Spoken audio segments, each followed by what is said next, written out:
Dan pada kali ini Empu akan menjelaskan tentang mandau karena merangkum pertanyaan dari saudara kita yang ada. Pertanyaan ini memang, mohon maaf, semua pertanyaan memang tidak semua bisa Empu jawab, tetapi Empu akan memilih pertanyaan-pertanyaan yang menarik dan unik, maka itu akan Empu jawab melalui konten video yang ada seperti pada saat ini.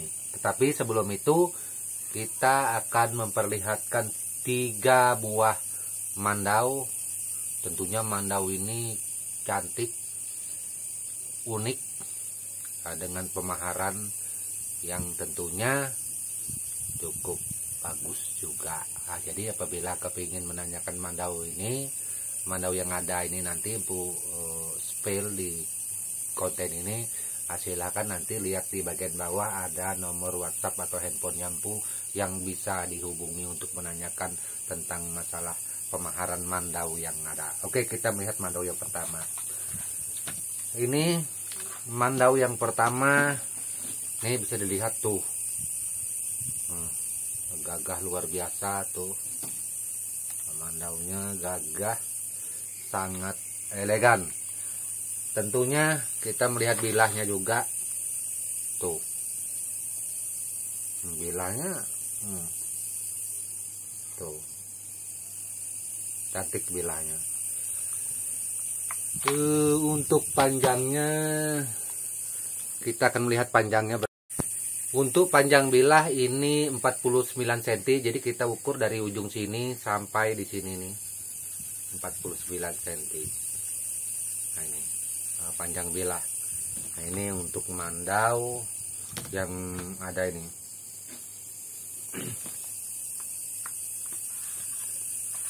Ini untuk mandau yang pertama yang kita perlihatkan. Kemudian mandau kedua hulu kemau. Nah, ini juga gagah dan cantik tuh. Sarungnya juga sudah mengkilat luar biasa sarungnya tuh.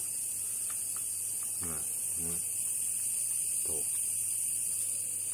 Ukiran gagangnya juga top.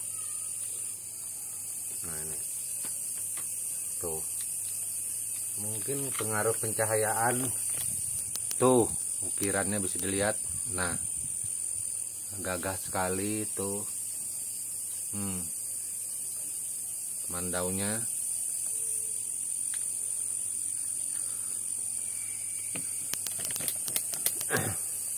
Kita melihat panjang bilah dulu berapa.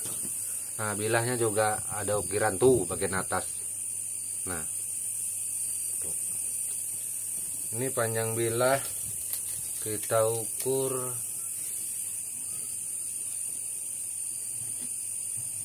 48 cm,5. Nah, sampai sini 48 cm,5.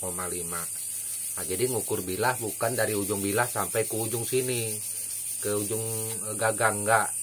Dia sampai di sini aja bagian pangkal. Nah, jadi panjang 48 cm,5. Seperti itu. Ini untuk mandau yang kedua, ini yang dimaharkan. Mandaunya juga cantik sekali, tipe hulu mandau kemau. Kemudian mandau ketiga. Nah, ini kita perlihatkan juga. Ini tuh, tipe gagang tunggur. Dan ini juga mandaunya juga luar biasa gagahnya. Sarung. Ini panjang bilahnya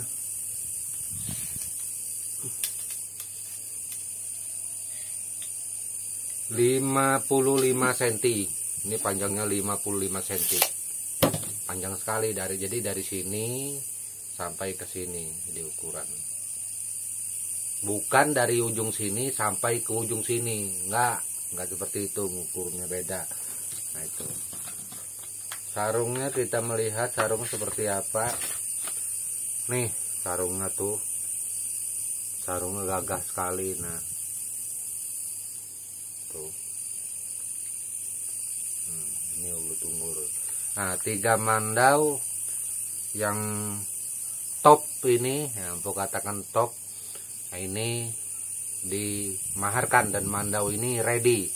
Nah, silakan hubungi di nomor WhatsApp, di nomor handphone untuk menanyakan harga mandau yang atau pemaharan mandau yang ada ini, seperti itu. Oke, kita akan menjawab pertanyaan saudara kita yang ada dengan tidak menyebutkan nama satu persatu, tetapi empu rangkum dengan pembicaraan, dengan percakapan pu, dengan omongan pu yang ada ini, supaya bisa dipahami oleh saudara kita. Jadi ada yang mengatakan bahwa mandau itu adalah milik daripada semua suku Dayak yang ada. Memang itu betul sekali. Tetapi sayangnya kalau kita mengikuti, kalau kita melihat catatan dibuat oleh para peneliti, oleh para ahli yang konon katanya di zaman itu ada mencatat tentang suku Dayak, mulai dari Apokayan sampai ke Mahakam, sampai ke Sungai Britu atau Brito, bahkan keliling Kalimantan sampai ke daerah Sungai Sarawak.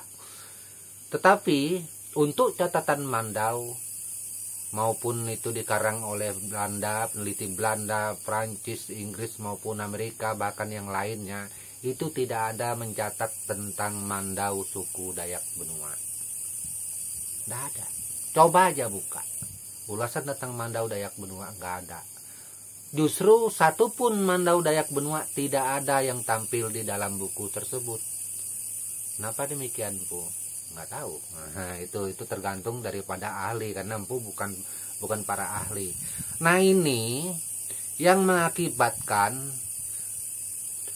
ada oknum saudara kita, seniman baru yang baru muncul, yang non daripada orang Dayak Benua.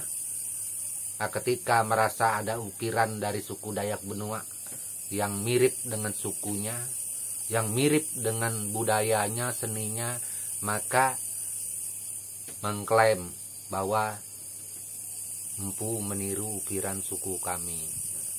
Dayak Benua meniru ukiran mandau suku kami. Ukiran mandau Dayak Benua bukan seperti itu. Makanya itu pernah dulu saya lempar pertanyaan, lalu kalau ukiran Dayak Benua tidak seperti itu, mandaunya seperti apakah ukiran mandau Dayak Benua? Saya mau belajar. Ya, silakan Anda ajarin saya tentang Dayak Benua. Karena saya rasa untuk budaya seni Dayak Benua, dalam bahasa Benua saya boleh katakan kalau pinggang itu kakan pancung likup. Kenapa? Ibarat pendeng di pinggang itu hampir cukup. Ya, sudah lengkap. Ya, tetapi saya dibilang salah, berarti hebat betul orang ini. Saya katakan seperti itu. Silahkan ajarin saya. Kalau seumpamanya lebih mengerti, kasih petunjuk. Nah ini. Kemudian untuk budaya daripada suku Dayak ini, karena Dayak ini ada 400 suku lebih, makanya sudah saya katakan beberapa kali, memang catatan para ahli itu bisa kita pelajari di situ. Tetapi jangan itu menjadi pegangan, menjadi kitab-kitab yang pasti untuk menyatakan bahwa semuanya di situ dianggap benar. Karena tentunya para ahli pasti ada kekurangan dan kita maklumi. Seperti itu. Seperti kami Dayak Benua. Kalau mengikuti dari buku tersebut yang ditulis, Dayak Benua tidak punya mandau. Nggak ada mandau. Coba aja cross check. Nggak ada. Dayak Benua tidak punya mandau. Lalu kalau Dayak Benua seperti tidak punya mandau, pakai apakah Dayak Benua bekerja? Ritual-ritual adat yang menyangkut segala macam itu kan banyak memakai mandau. Bahkan dari temput yang ada, legenda-legenda yang ada, itu banyak menyangkut mandau. Bahkan dalam Dayak Benua, sampai penempa mandau pertama, sampai pengukir pertama yang menjadi gelar-gelar pengukir pada saat ini yang sudah tutus-tutus tersebut, yaitu bintang nyulir. Ada di dalam Dayak Benua, dan itu dari leluhur turun-temurun. Itu. Nah ini, makanya itu saya di dalam konten, setiap konten video yang ada berusaha tidak menyinggung siapapun. Saya juga sadar karena Dayak bukan hanya empu, banyak saudara kita. Tetap berucap berhati-hati. Tetapi namanya lidah bu keseleo. Nah itu mohon maaf, namanya juga empu manusia biasa. Yang tentunya pasti ada salahnya, walaupun sebaik mungkin tetap pasti ada salah. Seperti menjelaskan seperti ini, empu berusaha. Makanya setiap menjelaskan Mandau, saya sudah katakan, saya tidak pernah bercerita Mandau suku Dayak lain. Saya Mandau Dayak Benua. Nah itu nggak pernah. Nah itu kenapa? Kalau saya bercerita Mandau suku Dayak lain, kalau bagus, kalau benar, tentu orang senang. Tetapi kalau saya salah, yang jadi masalah mungkin saya didenda karena kesalahan. Makanya itu empu selalu berhati-hati seperti itu. Nah ini. Jadi kembali lagi ke ceritanya empu. Catatan para ahli itu dibuatkan mengikuti perjalanan mereka kemanapun mereka pergi ke kampung Dayak. Apabila mereka sampai ke kampung Dayak tersebut, maka itulah menjadi sebuah perjalanan, sebuah catatan yang mereka tulis. Seperti itu. Di zaman itu, di zaman Belanda, ketika para ahli masuk, Dayak Benua, Dayak Pasir, yang bagian atas sampai masuk ke bagian perbatasan daerah Bentian masuk ke daerah Brito, itu merupakan zona merah. Nah, zona merah bagi para ahli yang masuk ke sana. Nah, zona merah. Dan itu juga dikatakan oleh Sultan Kutai Kertanegara di zaman itu, setiap para peneliti yang sebelum berangkat ke pedalaman tentunya pasti akan singgah ke Keraton Sultan Kutai Kertanegara untuk menanyakan perjalanan yang ada, apakah di daerah kampung mana yang bisa diterima. Nah sementara untuk di bagian Mahakam pasti mereka datang tadi bertanya. Nah ini ada beberapa bagian daerah yang tentunya Sultan tidak melarang, tetapi hanya mengingatkan kalau seumpamanya terjadi apa-apa, maka sebagai kerajaan tidak bertanggung jawab terhadap mereka yang melakukan penelitian ini karena sudah diingatkan. Makanya itu Sultan sendiri mengatakan di zaman itu termasuk zona wilayah bagian Dayak Benua itu yang sekarang menjadi bagian daripada Kabupaten Kutai Barat, termasuk Tonyoy, nah, kemudian Bentian, Pasir, nah, itu adalah zona merah. Ya, makanya itu perjalanan para ahli untuk melakukan penelitian terhadap apapun itu sulit. Nah, itu salah satunya. Tapi ada juga yang mengatakan, empu tapi ada kok foto-foto Dayak Benua. Sebagian yang dipoto yang ada saya lihat. Tapi itu kan foto ketika Dayak Benua, seumpamanya ke Kutai Kertanegara, kemudian ada para orang asing di zaman itu, para peneliti, kemudian moto penasaran. Atau itu foto dari tujuan orang asing yang berbeda. Kalau zaman Belanda waktu itu kan tujuannya kan berperang, masuk ke wilayah tertentu, tapi tetap menjaga zona yang dianggap aman. Seperti itu. Nah ini yang salah satu mungkin membuat kekurangan daripada catatan para ahli tentang suku Dayak yang ada, termasuk suku Dayak Benua. Apalagi dalam penelitian yang ada menyangkut masalah seni budaya untuk Dayak Benua itu diteliti oleh para ahli, mohon maaf itu sangat sedikit sekali.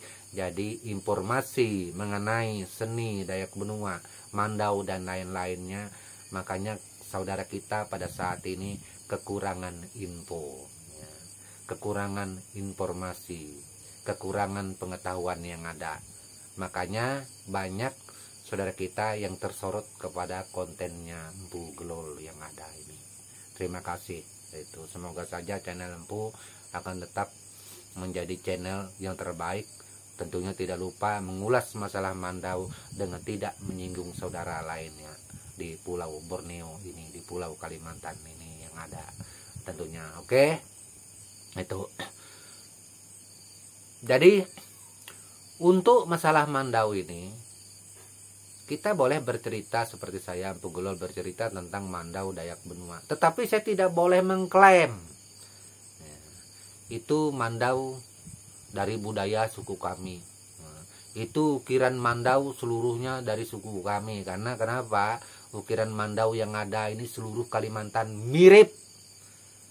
Enggak ada ukiran Kalimantan itu model lain. Kalau ada silahkan tunjukkan kepada saya. Seperti apa ukiran Kalimantan model lain untuk di Mandaunya, semua mirip. Tetapi ketika ada saudara lainnya, sesama peseni, yang mengklaim bahwa itu memang milik dari sukunya, ya terserah, itu hak mereka. Nggak sah-sah saja, nggak ada yang larang. Nah, itu. Tetapi kalau bagi saya Empu Gelol sebagai seorang peseni, saya nggak boleh. Itu. Kenapa? Berbahaya. Nanti ketika ada Mandau saudara lainnya yang membuat hulu Mandau Pakak Sangka, yang membuat hulu Mandau Kemau, yang membuat hulu Mandau mirip dengan Tungur, nanti saya mengklaim itu Mandau suku saya, kamu niru. Nah, ini akan menjadikan benturan, menjadi bahasan yang kurang baik, apalagi sudah membawa-bawa nama suku. Nah, jadi setiap kita tampil di konten di YouTube, apalagi seperti saya Empu Gelol membawa nama suku Mandau Dayak Benua, tentunya saya tetap menjaga toleransi persaudaraan sesama suku yang ada, tidak melupakan persatuan kita, dan selalu menghormati Mandau saudara saya dari daerah lain, dari daerah manapun. Nah, seperti itu. Tapi kenapa Empu tadi bercerita Mandau Dayak Benua nggak ada dicatat buku Belanda, berarti Dayak Benua tidak punya Mandau. Itu adalah sebuah gambaran kepada saudara kita untuk mempelajari budaya, seni, adat dari suku tertentu. Kita jangan rujukan 100% terhadap buku atau tulisan yang dibuat atau dikarang oleh para peneliti termasuk Belanda.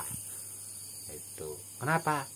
Tentunya akan banyak kekurangan. Nggak percaya? Silakan cross check, datang ke lapangan.